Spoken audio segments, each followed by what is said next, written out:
All right, what's going on, guys? Welcome back to another episode of Bring the Juice. Your host here, Cody.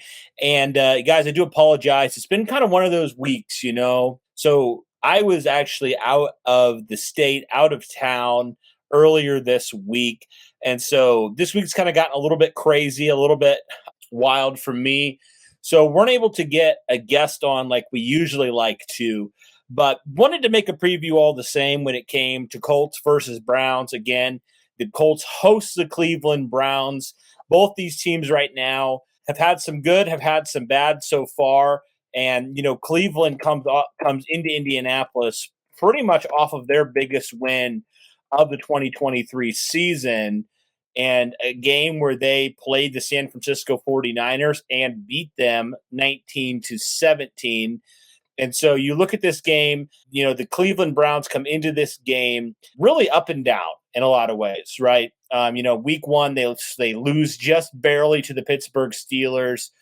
Week number two, they beat the Titans 27-3. Week number three, they get trounced by the Baltimore Ravens 28-3.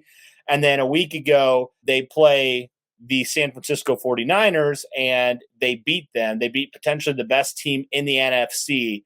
And it was a tightly contested game. And you'll notice in a couple of these games, the Cleveland Browns defense really, really shows up. And it seems like as of recently, Cleveland's defense, especially like 3 out of the 4 weeks, especially the last 2 weeks, Cleveland's defense has really, really been one of the best defenses in the NFL, and they have consistently kept Cleveland in these games and winning these games, despite the fact that, Cleveland has been missing Deshaun Watson for, 2 weeks, and they've still been able, to win 2 straight because of their defense. And so it's definitely interesting. It's going to be an interesting one, especially considering Deshaun Watson, who has been out the last 2 games the Browns have played, is scheduled and questionable for this game and is probably, from all indications, is likely to play in this game. And so the Colts aren't 100% sure, so they're kind of preparing for either the backup or Deshaun Watson. So it'll be interesting to see in this game. But Cleveland comes into this game, guys, with a 3-2 record. They've already had their bye week. And like I said, they've been winners of 2 straight now, and they come into this game, and now they're getting potentially back their starting quarterback. So there's a lot here for Cleveland. I want to get into the stats a little bit for the Cleveland Browns, just so you have them when it comes to this season. Obviously, we already know about the whole Nick Chubb thing. He's out for the season. So really, it's been Jerome Ford and then Kareem Hunt, who they brought back. But this Cleveland team this year, so Cleveland comes into this game, and again, this is with, Deshaun Watson out for multiple weeks, right? Not great in the passing department for the season. They rank actually 30th in passing yards right now.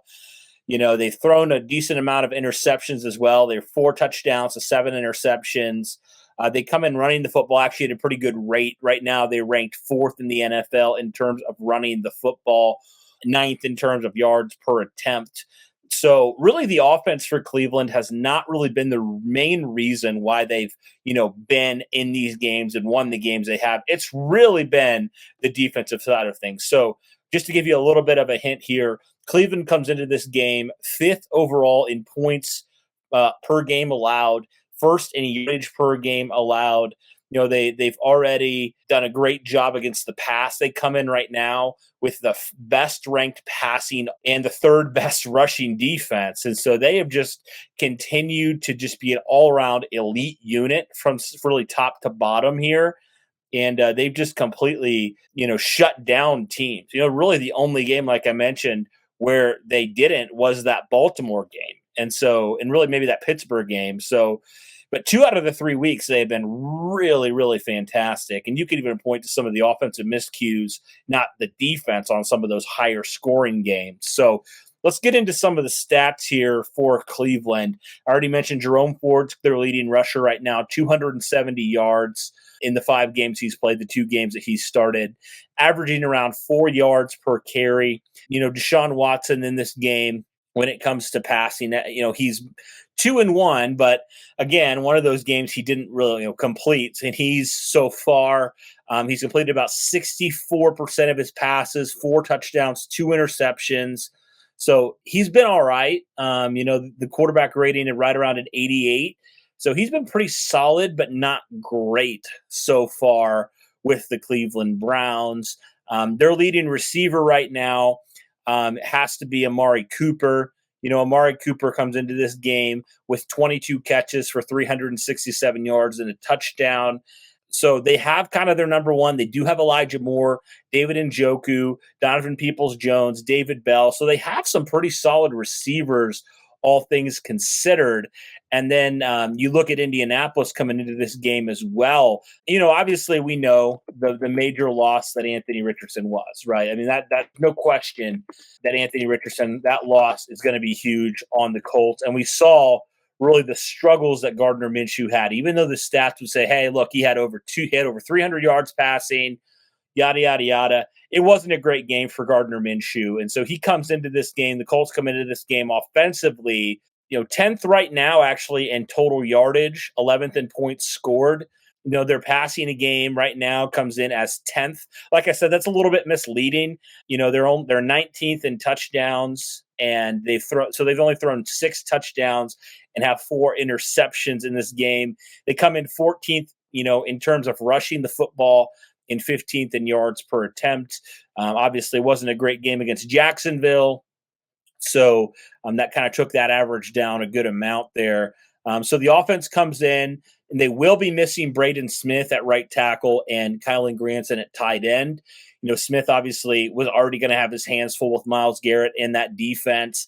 And now it's going to be rookie Blake Freeland, which is definitely not a great thing at all. So that's definitely really, really concerning in this game.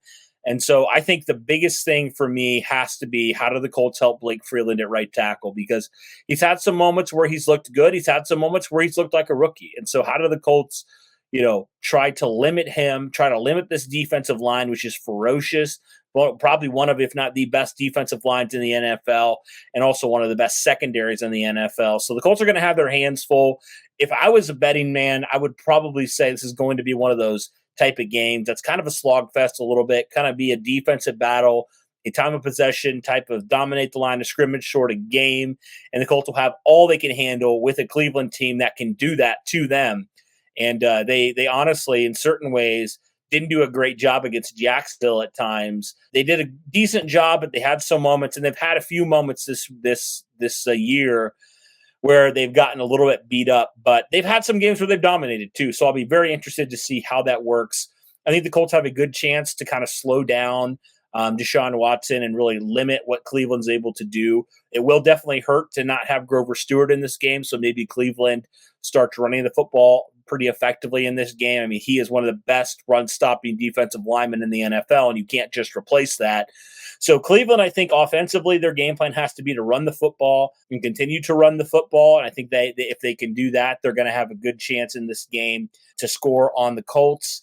Again, the Colts secondary, while it hasn't been great so far, Juju Brents has been really, really good as a rookie. He's had some rookie moments, but I think overall the good has outweighed the bad for him.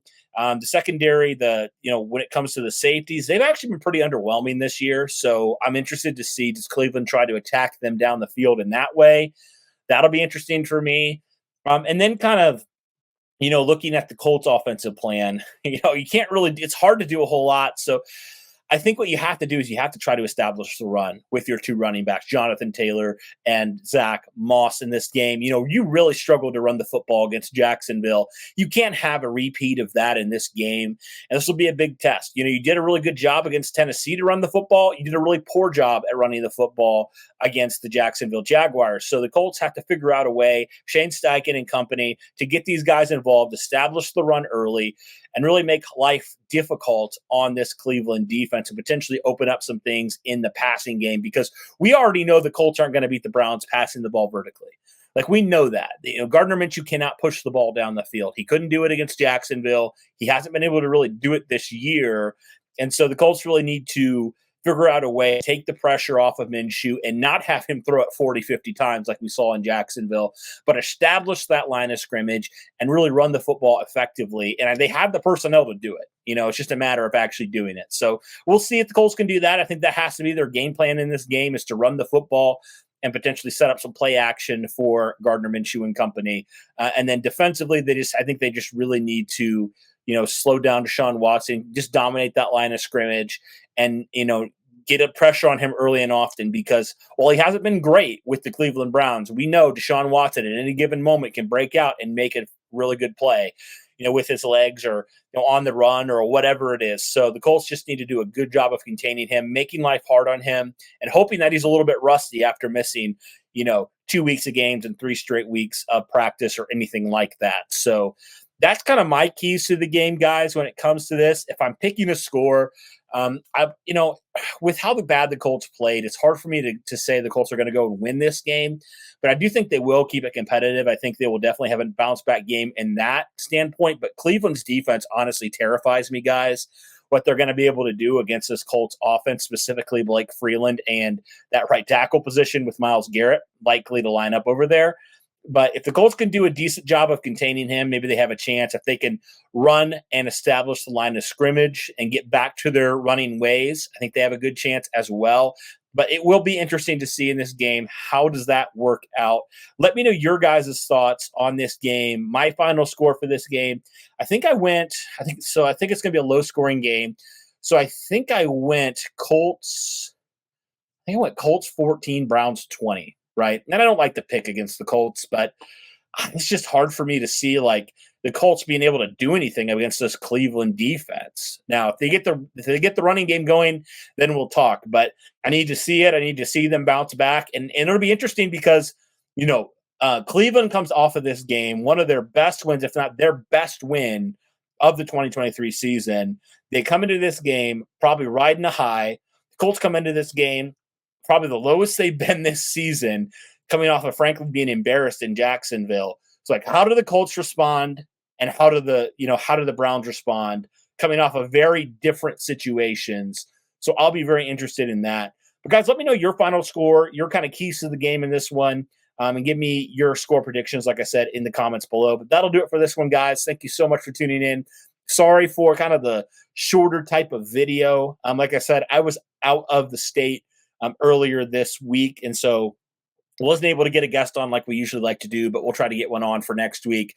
But thank you guys so much for tuning in. Really do appreciate it. If you are new to the channel, be sure to smash that like button, subscribe, all that good stuff, so that you are in the loop when we drop new content just like this. But that will do it for this one, guys. Thank you so much for tuning in. And as always, guys, go Colts.